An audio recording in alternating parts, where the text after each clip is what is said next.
Story 1. The Whispering Wind. The small town of Willow Creek wasn't known for much.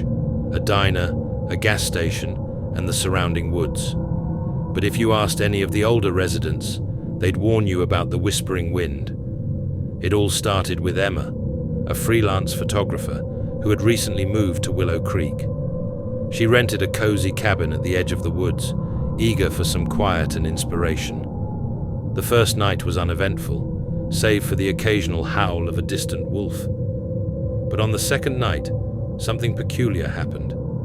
Emma woke up to a faint whisper, soft as a breeze, yet it carried an undeniable chill. "Emma," the voice hissed, drawing out her name like a warning. She froze, her eyes darting to the window. It was locked, and the curtains barely moved. Over the next few nights, the whispers grew louder and more persistent. She decided to investigate, rationalizing that it was likely some trick of the wind.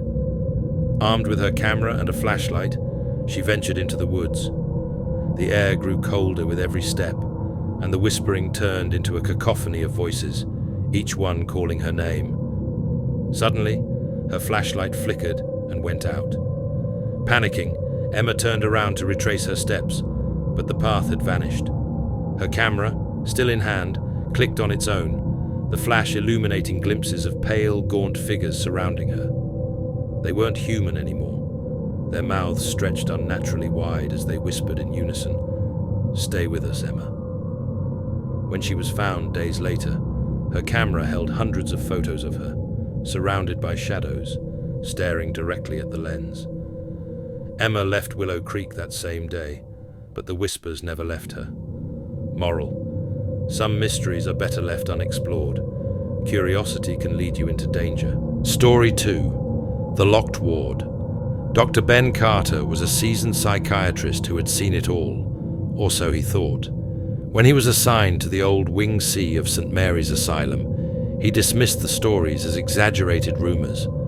Wing C had been shut down decades ago after a fire, but one room, room 217, remained locked, untouched. One night, while reviewing patient files, he heard it, a faint tapping noise coming from room 217. Ben's curiosity got the better of him. Armed with his key ring and a flashlight, he decided to investigate. The room was colder than the rest of the asylum. Dust coated every surface, and the air was thick with decay. Yet, the moment he stepped inside, the door slammed shut behind him. His flashlight flickered, and in the corner, he saw a figure, a young woman, her face obscured by matted hair. She was sitting on the floor, drawing circles over and over. "Can I help you?" he asked, trying to steady his voice. She didn't respond, but began humming a haunting tune. Then she looked up. Her eyes were pitch black. Before he could react, she whispered, "You're not supposed to be here." The circles on the floor began to glow, and shadows crept along the walls, taking on grotesque forms. Ben stumbled backward, banging on the door. Finally, it gave way, and he tumbled out into the hallway. The next morning, he found scratches on his arms, spelling out the words, "Keep out." Ben resigned that same week, but Wing C's lights still flickered at night, and the faint sound of humming could be heard. Moral: ignoring warnings can lead to consequences far beyond what you can imagine. Story 3. The Last Passenger. Lila worked the late shift as a taxi driver in the bustling city. Most of her passengers were drunk partygoers or exhausted workers. But one night, she picked up someone different. The man flagged her down near the old cemetery. He was tall, dressed in a dark suit, and carried a briefcase. His face was pale, almost waxy, but his voice was calm. "Downtown, please," he said, sliding into the back seat. Lila's unease grew as the ride went on. The man didn't move, didn't blink. When she glanced at him through the rearview mirror, she noticed his reflection wasn't there. Trying to keep calm, she asked, "Rough night?" "You could say that," he replied, his voice cold. As they approached downtown, he gave her a new address, an abandoned building that had been condemned for years. "Are you sure this is the place?" she asked. He nodded, handing her a crisp $100 bill. The moment he stepped out, he turned to face her. "Drive safely, Lila," he said, his lips curling into a chilling smile. Confused, she sped away, glancing in her mirror. The man was gone, but something sat in the back seat. A crumpled suit and a briefcase oozing black liquid. The next day, she found out the man's description matched someone who had died in a car crash 5 years ago near that very cemetery.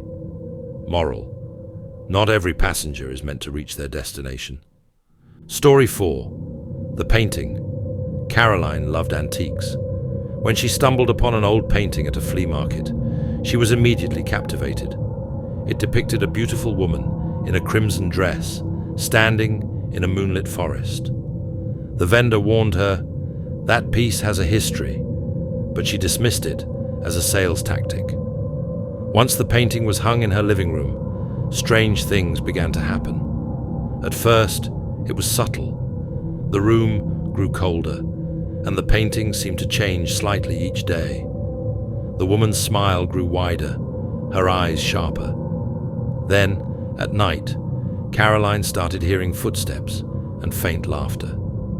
One evening, she woke up to find the painting had fallen from the wall. Picking it up, she gasped. The woman in the painting was no longer alone. A shadowy figure loomed behind her, its hand resting on her shoulder.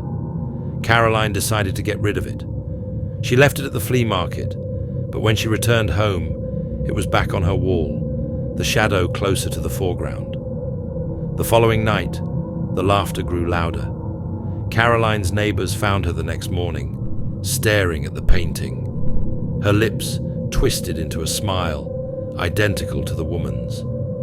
Moral: some treasures come with a price that cannot be paid. Story 5. The Midnight Call.